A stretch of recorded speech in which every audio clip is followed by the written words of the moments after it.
पिछले क्लास में हम लोग केमिकल फार्मूला देखे थे और किस तरह से केमिकल फार्मूला बनाया जाता है वैलेंसीज पे डिपेंडेंट होके, वो हम लोग देखे थे। इस क्लास में हम लोग मोल कॉन्सेप्ट के बारे में जानेंगे। तो मोल कॉन्सेप्ट जानने से पहले हम लोग मॉलिक्यूलर मास का एक एग्जांपल देख लेते हैं। फॉर एग्जांपल मॉलिक्यूलर मास किसको कहते हैं? कोई भी एक मॉलिक्यूल का जो मास होता है उसको मॉलिक्यूलर मास कहते हैं। तो एटॉमिक मास, जितने भी मॉलिक्यूल्स में जितने एटम है उनको अगर जोड़ देंगे तो मॉलिक्यूलर मास निकल जाएगा। एक एग्जांपल लेते हैं वाटर का। तो वाटर का जो है मॉलिक्यूलर मास जो है वो हाइड्रोजन का 2, क्योंकि यहाँ H2 है, और ऑक्सीजन का 16U है तो 18U हो गया।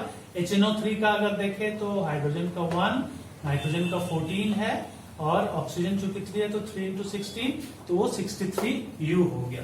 ठीक है, तो अब जो है वो हम लोग मोल कॉन्सेप्ट समझेंगे। मोल कॉन्सेप्ट क्या है? तो मोल कॉन्सेप्ट समझने से पहले हम लोग सबसे पहले देखते हैं अवोगाड्रो नंबर क्या है। अब इसको इस तरह से समझ लो कि जैसे किसी के घर में किसी को ये काम मिला कि बेटा जाओ 1 दर्जन, ठीक है, केला ले आओ। तो ही नोज कि 1 dozen has how much number of bananas? 12। तो उसी तरह एवोगाड्रो नंबर है। एटम्स का साइज चूंकि बहुत छोटा होता है तो एक एटम को हम तौल नहीं सकते हैं, इसीलिए अगर हमको कोई एटम, कोई फिक्स्ड ग्राम तौल कर लाना हो तो हम कैसे लाएंगे?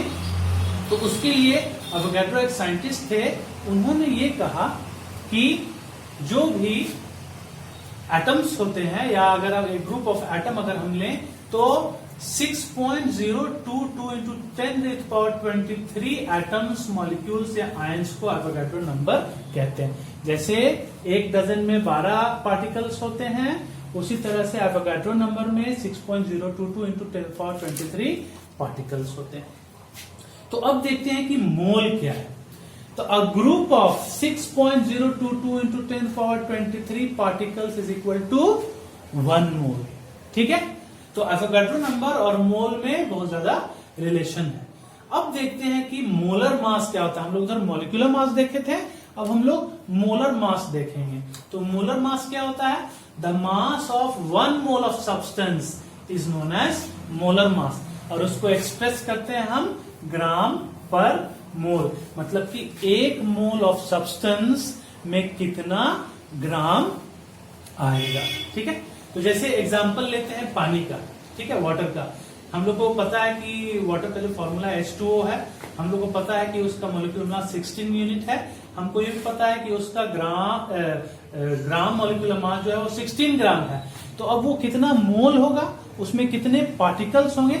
तो 16 gram of water will have 6.022 into 10⁻23 molecules of H2O, and that number of molecules of H2O is equal to 1 mole। तो अगर हमको पता है कि 16 gram of water is equal to 1 mole, तो क्या हम 32 ग्राम ऑफ वाटर का मोल नहीं निकाल सकते हैं? तो इट इज, अगर 32 ग्राम ऑफ वाटर का अगर हम मोल निकालना चाहते हैं तो हो जाएगा 32 divided by 16 is equal to 2 mole. तो अगर हमको पता है कि 32 gram of water is equal to 2 mole, तो क्या 8 ग्राम ऑफ वाटर कितना मोल है हम नहीं निकाल सकते हैं?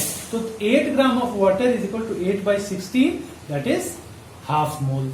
तो हम लोग जो नेक्स्ट वीडियो बनाएंगे उसमें एक क्वेश्चन लेंगे और उसमें हम लोग एक और एग्जाम्पल देके और हम लोग मोल कॉन्सेप्ट पे बेस्ड जो न्यूमेरिकल है उसको सॉल्व करेंगे। स्टूडेंट्स, पिछले क्लास में हम लोगों ने मोल कॉन्सेप्ट के बारे में देखा था, और ये जो लास्ट वीडियो होगा इसमें हम लोग 1-2 न्यूमेरिकल बनाकर देखेंगे बेस्ड ऑन मोल कॉन्सेप्ट। तो मोल कॉन्सेप्ट का जो भी न्यूमेरिकल्स आता है वो उसमें या तो नंबर ऑफ मोल्स निकालने आएगा, या नंबर ऑफ पार्टिकल्स निकालने आएगा, या वेट निकालने आएगा। तो एक क्वेश्चन देखते हैं, find number of moles in 52 gram of helium. हमको हीलियम दिया हुआ 52 ग्राम, वो कितना नंबर ऑफ मोल्स होता है वो निकालना है। तो हम लोगों को पता है कि हीलियम का जो एटॉमिक मास है वो 4U है, अगर उसको हम ग्राम एटॉमिक मास में कन्वर्ट करें तो वो 4 ग्राम आता है। तो 4 gram of helium is equal to 1 mole. तो 1 gram of helium will be equal to 1/4 mole and therefore 52 gram of helium will be 1/4 into 52 that is equal to 13 mole. उसी तरह से find the number of moles in 12.044 into 10⁻23 particles of helium. हम लोग को पता है कि 1 मोल helium में 6.022 into 10⁻23 पार्टिकल्स होते हैं।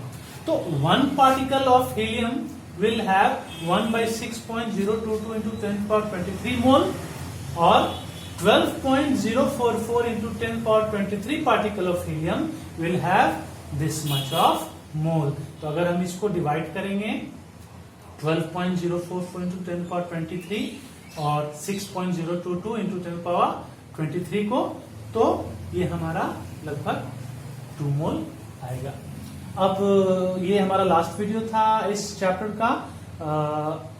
इसके साथ जो है हम लोग एनिमेटेड वाला वीडियो भेजेंगे जिससे आप लोगों को प्रॉपरली और अच्छे से समझ में आएगा ये चैप्टर, और इस चैप्टर में न्यूमेरिकल बनाने में आपको हेल्प होगा।